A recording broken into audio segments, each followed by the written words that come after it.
प्रवीण माझं नाव आणि मी रोशनीचा मामा आहे आणि हा देखील मामा. दोघे जण मामा आहोत. मुळात म्हणजे रोशनी ही लहानपणापासून आमच्या अंगा खांद्यावरती मोठी झालेली आहे. तिचं गावशी आणि आमच्याशी असलेलं नातं हे अतूट होतं. आणि सगळ्यात महत्त्वाची गोष्ट, ग्राउंडपासून जर बघायला गेलो तर ती छोट्याशा मिडल क्लास फॅमिलीमधली होती. आणि सगळ्यात महत्त्वाची गोष्ट, 10x10च्या रूममधून तिची जी जर्नी चालू झाली ती आता ती 1 BHKमध्ये आता ते रेंटनी राहतात. तिचं लहानपणापासून स्वप्न होतं की तिला एअर होस्टेसच बनायचं. त्याच्या पलीकडे तिचं काहीही स्वप्न नव्हतं. आणि तिच्या स्वप्नांसाठी तिच्या आईवडिलांनी खूप पराकाष्ठा घेतली, मेहनत घेतली.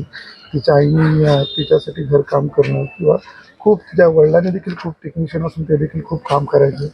आणि 2 मुलांना त्यांनी चांगले शिक्षण दिलं. तिचं स्वप्न पूर्ण करण्यासाठी जिथे जिथे त्यांना काही करता येईल तिथे त्यांनी केलं तिच्या आईवडिलांनी. आम्ही मामांनी देखील तिच्यासाठी तिचं स्वप्न पूर्ण करावं त्यासाठी आम्ही देखील तिला खूप काही सहकार्य केलं.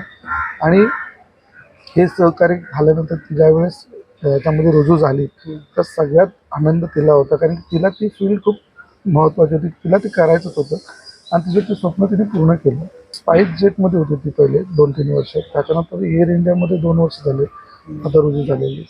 2 दिवसापूर्वी ती गावी आलेली आणि 2 दिवसापूर्वी गावी येऊन गावचं आमचे कुलदैवत असेल किंवा सगळ्यांना, आजी आजोबा, तिकडचे आई बाबा सगळ्यांना भेटणं वगैरे झालं तिला 2 दिवसापूर्वी गावी आलेली. त्याच्यानंतर ती इकडे आल्यानंतर लगेचच तिला तिकडची फ्लाईट मिळाली लंडनला जायची.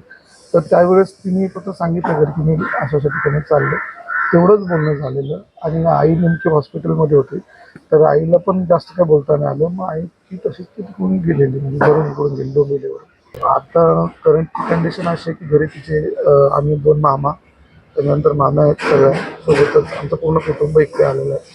आत्ता तिच्या आईला आम्ही काहीच सांगितलेलं नाही, कारण की तिला लो बी पीचा त्रास आहे.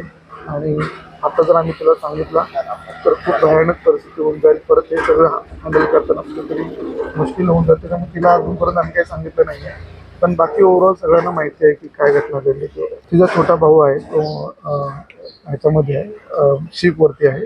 तर तो देखील आता तिच्या वडिलांसोबत गेला तिकडे सोबत. आमची मोठी वहिनी पण तिकडेच आहे. एक लेडीज पाहिजे म्हणून आम्ही आमची मोठी वहिनी पण तिथे पाठवले.